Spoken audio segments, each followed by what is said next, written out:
Hello friends, सभी को नमस्कार। आज हम सॉल्व करने वाले हैं एनटीए द्वारा आयोजित यूजीसी नेट परीक्षा का फर्स्ट पेपर, जो कि 19 जून 2023 को सेकंड शिफ्ट में आयोजित किया गया था। यह जियोग्राफी जो विषय था उसका फर्स्ट पेपर था और यह जो दूसरे सब्जेक्ट है उनमें भी फर्स्ट पेपर के लिए उपयोगी साबित होगा। यह पूरी तरीके से मेमोरी बेस्ड है, पर 40+ सवाल है वो कंफर्म जो मेमोरी बेस्ड है एकदम सही है। तो आप इस वीडियो को पूरा देखें, इसमें पूरा कंप्लीट सॉल्यूशन दिया जाएगा कैसे क्वेश्चंस आए थे।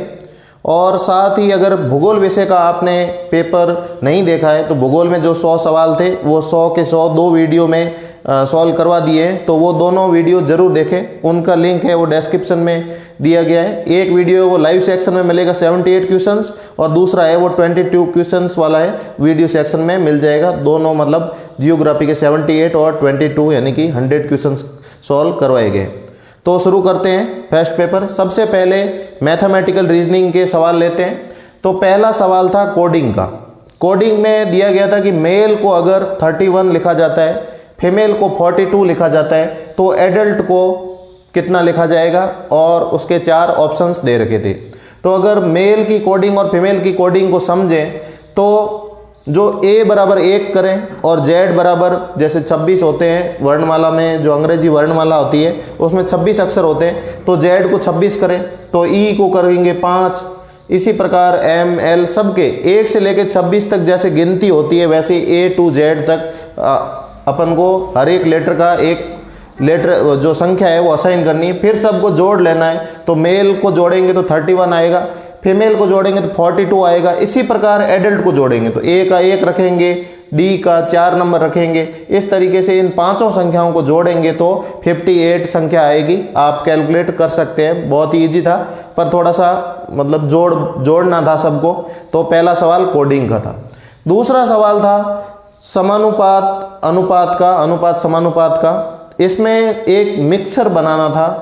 तो हमें 2 तरह की शक्कर दे रखी थी। एक शक्कर थी जो कि 30 किलो शक्कर थी और उसकी जो प्राइस थी उसका मूल्य था 45 रुपये प्रति किलो, और एक दूसरी शक्कर दे रखी थी वो थी 50 रुपये प्रति केजी वाली। अब इस 30 किलो वाली शक्कर में ये 50 किलो वाली शक्कर कितनी ऐड करें ताकि जो हमारा जो मिक्सर की वैल्यू है, मिक्सर का प्राइस है, उसका मूल्य 48 रुपये पर केजी आ जाए। तो इसके लिए सबसे बेस्ट टेक्निक होती है एलिगेशन मेथड। तो एलिगेशन मेथड में अपने पास एक 45 रुपये किलो वाली है, एक 50 रुपये किलो वाली, दोनों को लिख दीजिए। अब बनानी कितनी, 48 रुपये किलो वाली। तो 45 लिखा, 48 लिखा और 50 लिखा। 45 और 48 का डिफरेंस कितना होता है, 3 होता है, सामने लिख दो। और 50 और 48 का डिफरेंस कितना होता है, 2 होता है, सामने लिख दो, यानी क्रॉस में लिखना है। तो इस मिक्सर का जो अनुपात आएगा वो आएगा 2:3, यानी 45 रुपये किलो वाली 2 अनुपात में लेनी है और 50 रुपये किलो वाली 3 अनुपात में लेनी है। अब 2:30 है तो 3 अनुपात कितना होगा, 45, यानी कि ये 30 किलो शक्कर है तो हमें 50 रुपये किलो वाली कितनी लेनी होगी, 45 केजी लेनी होगी। ये हमारा राइट आंसर होता। तो एलिगेशन मेथड से ये सिंपली सॉल्व हो जाता। अगला सवाल देखते हैं कि अगले सवाल में पूछा गया था, एक कोई मैदान है, उस मैदान की एक भुजा है 120 मीटर और दूसरी भुजा है 150 मीटर, और दोनों भुजाओं में क्या है, परिवर्तन किया जाता है। जो चौड़ाई है उसमें आधा प्रतिशत की कमी की जाती है और जो लंबाई है उसमें 0.8% की वृद्धि की जाती है। तो परिणाम स्वरूप उसके एरिया में कितना चेंज आएगा पहले वाले एरिया के मुकाबले। तो 120 × 150 होते हैं 18,000 मीटर स्क्वायर का उस मैदान का क्षेत्रफल है। अब 120 का आधा % घटाएंगे तो 0.6 घटेगा तो 119.4 आएगा।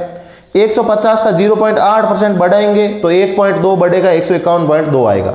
अब इस लंबाई गुणा चौड़ाई, इसके जो एरिया निकालेंगे लंबाई गुणा चौड़ाई करेंगे तो हमारा आएगा 18,053 पॉइंट समथिंग कुछ आएगा। तो वृद्धि कितनी हुई, 53 की वृद्धि हुई, 53 पॉइंट समथिंग की 18,000 के ऊपर। तो 18×3 = 54 होते हैं, तो ये लगभग हमारी वृद्धि हुई 0.3% और उसमें ऑप्शन भी ऐसे ही थे 0.3%, 0.4%। तो इस प्रकार हम चेंज है वो देख सकते थे। चौथा सवाल था वो नंबर सीरीज पे था और नंबर सीरीज दे रखी थी 0, 6, 24, 60, 120 और फिर अज्ञात संख्या थी, अननोन नंबर था और फिर 336 था। तो इसमें एक हमें पैटर्न निकालना था। तो शुरुआत में गौर करें तो डिफरेंस है वो 6 का है, फिर 18 का डिफरेंस है, फिर 36 का डिफरेंस है, फिर 60 का डिफरेंस है। इस तरीके से डिफरेंस है। अब इन डिफरेंस को अपन देखें तो ये सबसे 6 से भाग देने वाली संख्याएं हैं, मतलब 6 से भाज्य संख्या है। तो 6 का भाग कितनी बार जा रहा है? 1 बार। फिर कितनी बार जा रहा है? 3 बार। फिर कितनी बार जा रहा है? 6 बार। फिर कितनी बार जा रहा है? 10 बार। इस तरीके से अब जो भाग देने के बाद जो संख्या मिल रही है कि भाई कितनी बार भाग जा रहा है, अब इनका डिफरेंस देखें तो 2, फिर 3, फिर 4। तो अगला डिफरेंस क्या होगा? 5 का होगा। यानी कि यहाँ कितनी संख्या आएगी? 15। और 15 इंटू 6 कितने होते हैं? 15 छक्के 90 होते हैं। अब ये 90 का डिफरेंस जुड़ जाएगा इसमें। 120 और 90 कितने होते हैं? 120 प्लस 90 यानी कि 210। तो हमारी जो अज्ञात संख्या होगी वो होगी 210। अगला सवाल था वर्क और टाइम से रिलेटेड था। इसमें पूछा गया था ए और बी दोनों मिलके कोई कार्य 10 दिन में करते हैं, बी और सी दोनों मिलके उसी कार्य को 12 दिन में करते हैं और सी और ए मिलके उसी कार्य को 15 दिन में करते हैं। तो ए अकेला उस कार्य को कितने दिन में करेगा? तो थोड़ा सा ये डिफिकल्ट सवाल था, पर मतलब जिसकी मैथमेटिक्स स्ट्रांग थी उसने आसानी से कर लिया होगा। तो सबसे पहले तो इनका लघुत्तम समापवर्ती निकालते हैं, LSM निकालते हैं। तो LSM 10, 12 और 15 का होता है 60। अब इससे क्या है, हम एफिशिएंसी निकाल लेंगे। तो 60 में 10 का भाग जाता है 6 बार, 60 में 12 का भाग जाता है 5 बार, 60 में 15 का भाग जाता है 4 बार। अब ये एफिशिएंसी निकल गई है। ए प्लस बी की एफिशिएंसी 6 है, बी प्लस सी की एफिशिएंसी 5 है, सी प्लस ए की एफिशिएंसी 4 है। अब इन तीनों एफिशिएंसी को जोड़ लें तो 6 प्लस 5 बराबर होते हैं 11, 11 प्लस 4 होते हैं 15। तो 15 होगी 2A प्लस बी प्लस सी की एफिशिएंसी। तो A प्लस बी प्लस सी की एफिशिएंसी क्या होगी? 15 में 2 का भाग देंगे यानी कि 7.5 होगी। तो ये एफिशिएंसी निकल गई A प्लस बी प्लस सी की। अब हमें A की एफिशिएंसी निकालनी है। तो A की एफिशिएंसी निकालेंगे सबसे पहले। तो A प्लस बी प्लस सी 7.5 है। तो इसमें से हम B प्लस सी है इसको घटा देंगे तो A की एफिशिएंसी निकल जाएगी। यानी 7.5 में से B प्लस सी की घटाएंगे तो A की निकल जाएगी। यानी B प्लस सी है 5 है तो एफिशिएंसी आ जाएगी 2.5 की। अब ये जो 2.5 की एफिशिएंसी आई है इसमें 60 का भाग दे देंगे तो हमें A कितने दिन में कार्य करेगा ये पता चल जाएगा। तो 60 भाग 2.5 यानी कि 24 दिन में वो उसी कार्य को पूरा कर लेगा। जो मैथमेटिक्स के सवाल थे वो थोड़े से ट्रिकी थे और थोड़े से मतलब टाइम कंज्यूमिंग थे कुछ सवाल, इस वजह से दूसरे सेक्शंस पे भी असर पड़ा। और जो 10 यूनिट थी सबसे बराबर 5-5 सवाल थे और कुछ थोड़े डिफ़िकल्ट थे। इस बार थोड़ा सा पेपर डिफ़िकल्ट आया था। अगले सेक्शन में हम ICT के सवाल लेते हैं। ICT से 6 सवाल थे। तो जैसे रिसर्च में भी एक ICT का यूज है तो शायद जो रिसर्च वाला सेक्शन है उसमें से एक सवाल वो इन 6 में से एक था, तो वो कोई भी हो सकता है। तो इन 6 सवाल को हम सॉल्व करते हैं। पहला सवाल था वो हार्ड डिस्क और SSD का था। तो हार्ड डिस्क की तुलना में जो SSD है इनकी जो स्पीड होती है वो फास्ट होती है और इस पर मतलब सिंपल स्टेटमेंट थे तो ये आसानी से हर कोई कर सकता था। दूसरा था गूगल मीट के बारे में। तो गूगल मीट टीचिंग वगैरह में भी यूज होता है। तो इससे संबंधित ये था कि गूगल मीट क्लाउड स्टोरेज प्रदान करता है। तो गूगल मीट के बाद जो हमारा वीडियो होता है वो रिकॉर्डिंग के रूप में क्लाउड स्टोरेज में स्टोर हो जाता है। दूसरा स्टेटमेंट इस बारे में था कि भाई जो क्लाउड स्टोरेज होता है उसमें हम इसको एडिट वगैरह भी कर सकते हैं। तो ये एडिटिंग की सुविधा नहीं होती है, जो वीडियो होता है वो हमें रॉ फॉर्म में जैसी रिकॉर्डिंग जो हमें शुरू कर रखी होती है वही रिकॉर्डिंग मिलती है। एडिटिंग हम अपने कंप्यूटर में कर सकते हैं, क्लाउड में नहीं कर सकते। तो ये गूगल मीट के बारे में था। अगला सवाल था जो 8वां सवाल, उसमें रैम के बारे में था भाई कि रैम होती है वो फास्ट होती है सेकेंडरी मेमोरी की तुलना में, और पर रैम का डिसएडवांटेज ये है कि ये थोड़ी वोलेटाइल होती है। इस तरीके से 2 स्टेटमेंट थे, तो ये भी आसान था। अगला सवाल था कि भाई कुछ कंपनियां हैं वो जो अपने जो सॉफ्टवेयर होते हैं, पेड सॉफ्टवेयर होते हैं, उनके फ्री वर्जन मतलब जो लिमिटेड ट्रायल के लिए देती है उनको क्या कहा जाता है। ट्रायल के लिए सॉफ्टवेयर देती है कुछ समय के लिए और उसमें फीचर थोड़े से लिमिटेड होते हैं, तो उनको क्या बोलते हैं, तो उनको बोलते हैं शेयरवेयर। इसमें दूसरे ऑप्शन दे रखे थे फर्मवेयर, मालवेयर ऐसे दे रखे थे, पर जो राइट आंसर था वो था शेयरवेयर। अगला सवाल था उसमें 4 चीज़ें दे रखी थी, 3 तो कंफर्म थी, सर्ट, फायरवॉल, रूटर। जैसे रूटर है राउटर जो हम लगाते हैं इंटरनेट कनेक्शन के लिए, फायरवॉल है ये सिक्योरिटी पर्पज़ के लिए होता है, प्रोटोकॉल है किसी भी चीज़ का ट्रांसफ़र प्रोटोकॉल वगैरह उस पर संबंधित था। तो इस तरीके से 4 चीज़ें दे रखी थी और सामने इनके भाई ये क्या करती है इसके बारे में लिखा हुआ था, इसका मीनिंग या इसका कार्य फंक्शन लिखा हुआ था। तो इन चारों को मैच करना था, तो ये आसानी से कर सकते थे। अगला सवाल था स्प्रेडशीट का, जो MS एक्सेल की एक शीट दे रखी थी उससे संबंधित सवाल था। उसमें कुछ गोवा और पेरेंट्स और कुछ खर्चा देने वाली कुछ चीज़ें दे रखी थी और उससे संबंधित एक सवाल करना था। काफ़ी बड़ा सवाल था, एक पेज में पूरा कवर हो जाए उतना बड़ा सवाल था। तो जनरली ज़्यादातर लोगों ने दिए, छोड़ भी दिया क्योंकि इतना टाइम कंज्यूमिंग था। तो अगले सवाल एनवायरनमेंट से लेते हैं।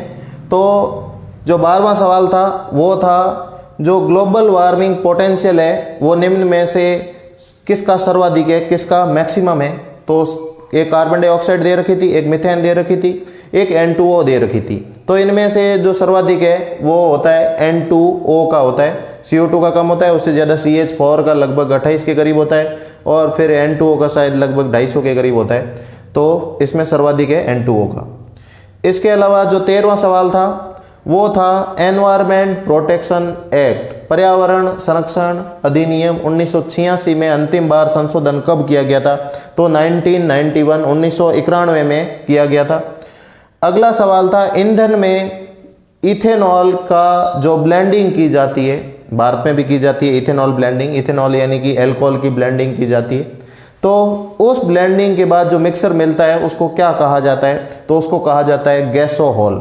जनरली जो फ्यूल होता है उसको गैसोलीन बोलते हैं और गैसोलीन में इथेनॉल का ओल, कोई भी जो साइंस में जब हम पढ़ते हैं केमिस्ट्री में, तो जब अल्कोहल जब ऐड होता है तो OL लगाते हैं, तो गैसोलीन और अल्कोहल हो गया गैसोहॉल।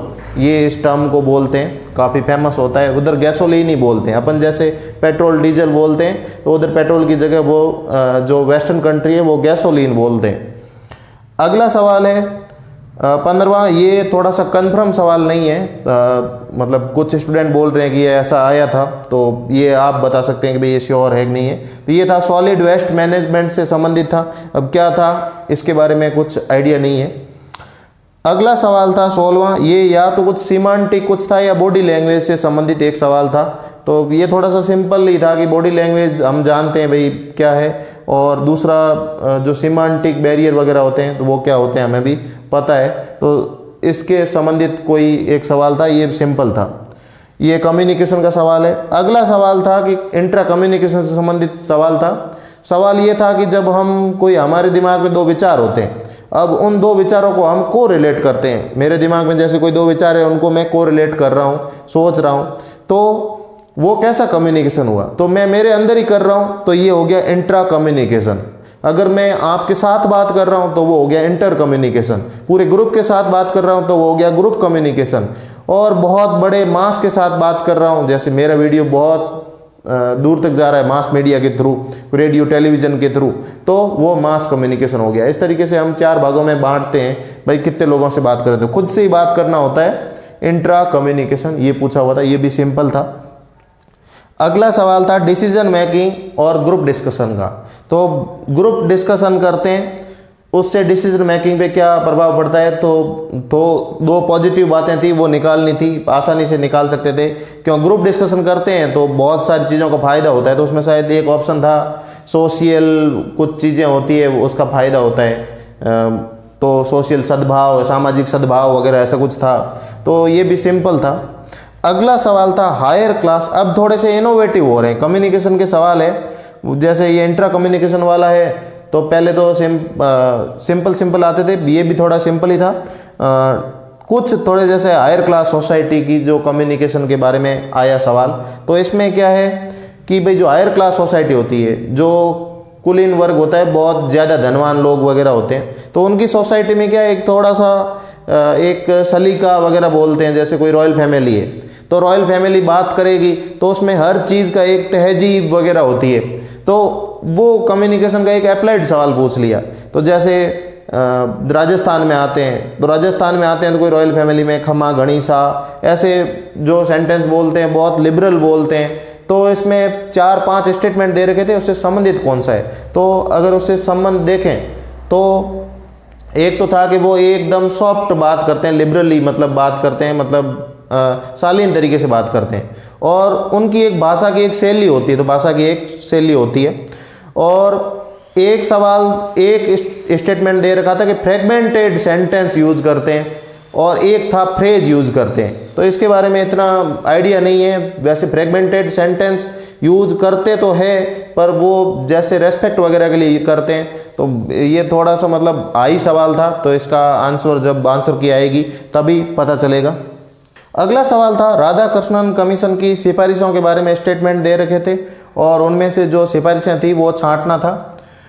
21वां सवाल था आज़ादी से पहले कौन सी इंस्टीट्यूट्स स्थापित की गई थी। 4 इंस्टीट्यूट दे रखी थी, AICT, NCCR और ऐसी कोई इंस्टीट्यूट थी।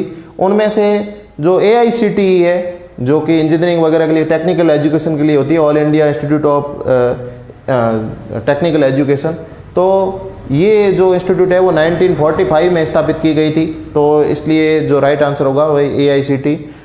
अगला सवाल था नेशनल एजुकेशन पॉलिसी 2020, जो राष्ट्रीय शिक्षा नीति है 2020, इससे संदर्भित था कि इसमें जो मूल्य आधारित शिक्षा है, भाई मूल्य होने चाहिए, फिर संवैधानिक मूल्य को फॉलो किया गया है, इस तरीके से कुछ मूल्य पे नेशनल एजुकेशन पॉलिसी में कोई मूल्य वगैरह पे सवाल था।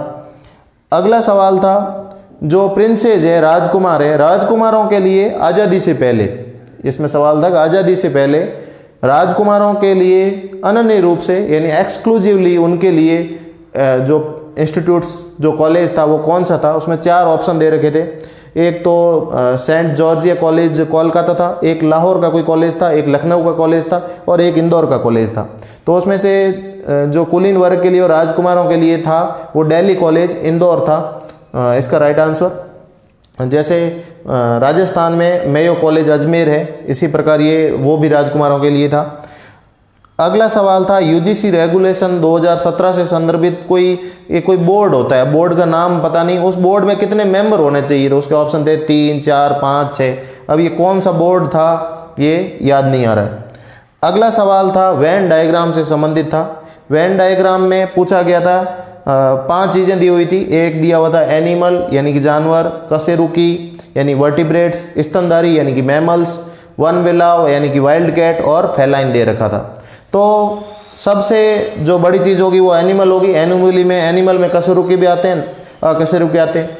कशेरुकी में जो ये स्तनधारी, फिश, ये सारी जो फिश हो गया, रेप्टाइल्स हो गए, बर्ड्स हो गए, मैमल्स हो गए, इस तरीके से आते हैं। तो मैमल्स आ गया।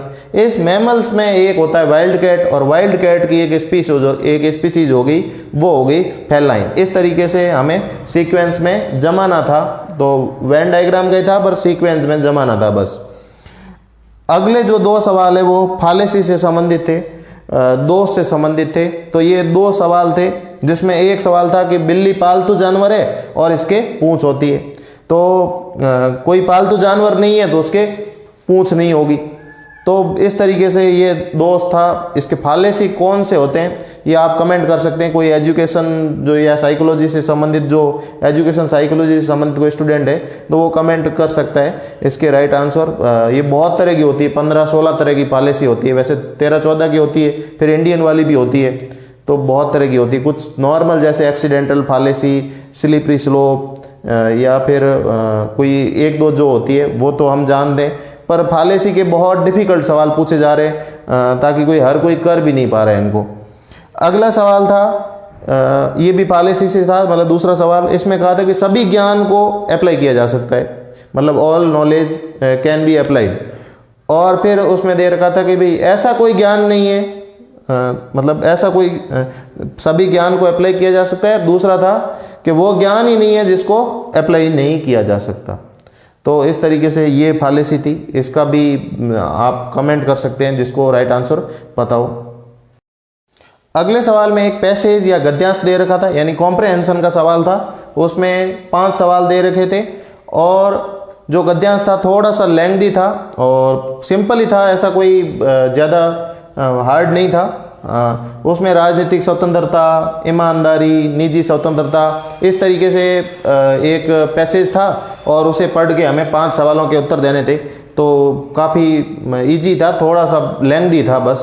तो इसमें से 5 के 5 हम उत्तर दे सकते थे। तो अगला सवाल है 33वां। तो 33 से लेके 37 यानी कि 5 सवाल थे, वो डेटा इंटरप्रिटेशन के थे। डेटा इंटरप्रिटेशन में एक हमें टेबल दे रखी थी और टेबल में ईयर दे रखा था, वर्ष दे रखे थे 2018, 19, 20, 21, 22 और टोटल वोट्स दे रखे थे, कुल मत दे रखे थे और फिर वैध मत यानी कि वैलिड वोट दे रखे थे परसेंटेज में, और फिर उनका अनुपात मेल और फीमेल, स्त्री और पुरुष का जो अनुपात है वो दे रखा था। जो वोट थे कुछ 5000, 1000 ऐसे कुछ वोट थे, उसमें परसेंटेज में 58%, 30% ऐसे कुछ वैध मत थे और अनुपात था 7:3, 7:5, 5:3, इस तरीके से कुछ अनुपात दे रखा था। फिर इस हिसाब से हमें कैलकुलेट करना था। तो पहले तो केवल जब बहुत पहले जब पेपर आते थे तब 2 या 3 कॉलम होते थे, अब 2 के भी थोड़े से और मतलब बढ़ा के 4 या 5 कॉलम आते हैं। थोड़ा सा मतलब ये मॉडरेट डिफ़िकल्ट कह सकते हैं या मॉडरेट कह सकते हैं इस टेबल को। किसी किसी को डिफ़िकल्टी आ रही थी, पर जनरली क्या है ये टाइम की प्रेशर की वजह से आ रही थी। अगर कोई बहुत जिसके पास ज़्यादा टाइम था वो आराम से इसको कर सकता था। तो ये 5 सवाल इससे संदर्भित थे, इनका आसानी से जवाब दिया जा सकता था अगर आपकी मैथमेटिक्स स्ट्रांग थी तो। अगले सवाल में था रिसर्च का सवाल था। रिसर्च में जो साइटेशन स्टाइल होती है जैसे कि AP स्टाइल, MLA स्टाइल, तो उसमें से सवाल था AP स्टाइल से संबंधित, अमेरिकन जो साइकोलॉजिकल एसोसिएशन होता है उसके स्टाइल से संदर्भित था। तो इसमें पूछा गया था कि AP स्टाइल में से निम्न में से सबसे एंड में क्या आएगा। जो 4 चीज़ें दे रखी है उनमें से जो सबसे एंड में आएगा वो हमें लिखना था। तो जनरली हम जो लिखते हैं उसमें पेज नंबर आता है लास्ट में। सबसे पहले ऑथर का नाम लिखते हैं, फिर ईयर को ब्रैकेट में लिखते हैं, फिर उस जो हमारा आर्टिकल का नाम लिखें, फिर उसका जर्नल का नाम लिखते हैं, फिर उसके वॉल्यूम का नंबर लिखते हैं, फिर उसका पेज नंबर लिखते हैं। अब कहीं पे DOI एड्रेस दे रखा हो तो उस DOI एड्रेस को सबसे लास्ट में लिखा जाता है, पेज नंबर के भी सबसे लास्ट में। कभी भी आपने DOI एड्रेस देखे हो तो सबसे लास्ट में लिखे जाते हैं। तो इसका जो राइट आंसर होगा वो होगा DOI। बाकी जर्नल नेम, पेज नंबर ये सब पहले आएंगे। अगला सवाल था, उसमें एक स्टेटमेंट कोहोर्ट से संबंधित था। कोहोर्ट जिसमें क्या है, जो सारी की सारी विशेषताएं होती है वो एक जैसी होती है, उसको बोलते हैं कोहोर्ट। स्पेसिफिक जो कैरेक्टरिस्टिक होती है वो एक ही ग्रुप की सेम होती है। तो दूसरा था ट्रेंड एनालिसिस से संबंधित एक सवाल था। तो ट्रेंड एनालिसिस में हम क्या करते हैं, कोई भी जैसे ईयर वाइज ईयर क्या ट्रेंड रहा है भाई, कोई प्रोडक्शन का, कोई एक्सपोर्ट का, इंपोर्ट का, इससे संबंधित 2 स्टेटमेंट दे रखे थे। स्टेटमेंट याद नहीं कि ट्रेंड एनालिसिस में भाई ऐसे किया जाता है या कोहोर्ट उसमें इसमें ये किया जाता है। तो हो सकता है दोनों सही थे या फिर एक सही एक गलत, ऐसा कुछ था। अगला सवाल था रिसर्च का। उसमें P वैल्यू दे रखी थी 0.32 ऑफ 2%, 2%, ऐसे 4 या 5 वैल्यू दे रखी थी। उसमें से कौन सी वैल्यू को हम एक्सेप्ट कर सकते हैं, कोई हाइपोथेसिस की जो एक्सेप्टेंस के लिए जो P वैल्यू की टेबल होती है तो उसके अनुसार हम एक्सेप्ट करते हैं। जो भाई 5% पे या 95% हमारा कॉन्फिडेंस लेवल होता है उस हिसाब से करते हैं, 99 होता है तब अलग करते हैं। तो इस तरीके से ये था। तो रिसर्च के सवाल काफ़ी डिफिकल्ट थे, जैसे एपीए स्टाइल किसी ने यूज भी की है तो वो पेज नंबर को आखिर में कर देगा अगर डीओई वाला उसने नहीं देखा है तो। कोहोर्ट ट्रेंड एनालिसिस ये तो थोड़ा सिंपल था, पर पी वैल्यू वाला अगेन एकदम हार्ड आ गया। एक सवाल जो रीजनिंग का था वो इंडक्टिव और डिडक्टिव रीजनिंग के 2 स्टेटमेंट थे, उससे संदर्भित था। इसके बारे में थोड़ा सा ज़्यादा मतलब हमें मालूम नहीं है। और एक था जो सेकेंडरी लॉ ऑफ लर्निंग होते हैं जो थॉर्नडाइक ने दिए थे, प्राइमरी लॉ ऑफ लर्निंग और सेकेंडरी लॉ ऑफ लर्निंग, यानी जो सीखने के जो नियम है उसमें जो सेकेंडरी लॉ दिए थे तो उसमें से 5 दे रखे थे, उसमें से प्राइमरी है हमें छांट के सेकेंडरी छांटने थे।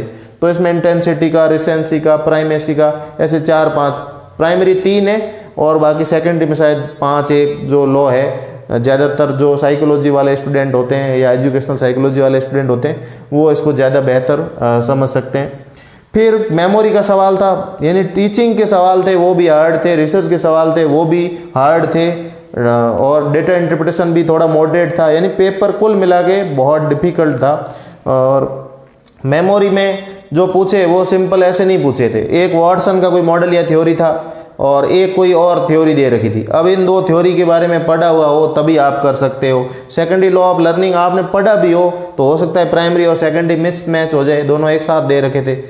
और फिर एक दे रखा था कि वोटिंग बिहेवियर या कोई फीडबैक चेक करना हो तो कौन सी डिवाइस बनाओगे, तो 5 चीज़ें दे रखी थी, उसमें एक मेंटीमीटर था और कोई रिकॉर्डर, ऐसे कुछ इंस्ट्रूमेंट दे रखे थे, उसमें से छांटने थे। तो ये भी बिहेवियर स्टडी के लिए, तो ये भी बहुत डिफिकल्ट था। मेमोरी वाला ये भी डिफिकल्ट था। सेकेंडरी लॉ ऑफ लर्निंग ये भी थोड़ा मॉडरेट सवाल हो गया। तो टीचिंग के, रिसर्च के दोनों डिफिकल्ट हो गए। मैथ्स भी कुछ से मतलब जैसे किसी की मैथ्स थोड़ी कमज़ोर है तो उसको डिफ़िकल्टी आई। और इसी प्रकार रीजनिंग है तो रीजनिंग में भी थोड़े से हार्ड सवाल थे जो जनरली आते हैं। तो और जैसे ग्लोबल वार्मिंग पोटेंशियल पूछा है एनवायरनमेंट का, जनरली एनवायरनमेंट के सरल आते थे और इस बार एनवायरनमेंट के भी कुछ सवाल थोड़े डिफ़िकल्ट आ गए। तो कुल मिला के इसमें अगर किसी ने मतलब 27-28 भी मैं समझता हूँ किसी ने स्कोर किया है तो भी वो ठीक है, क्योंकि सब्जेक्ट में अच्छा किया होगा तो उसकी जेआरएफ के बेहतर चांस होंगे। तो आपको मेरा वीडियो कैसा लगा?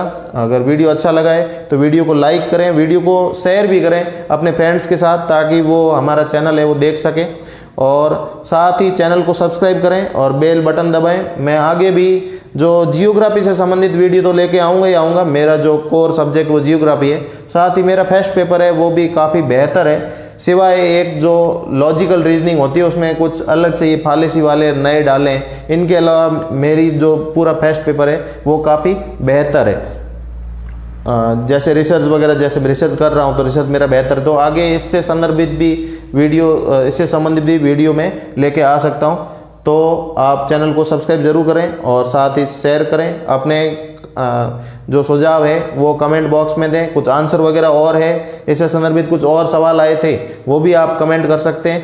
Thank you again.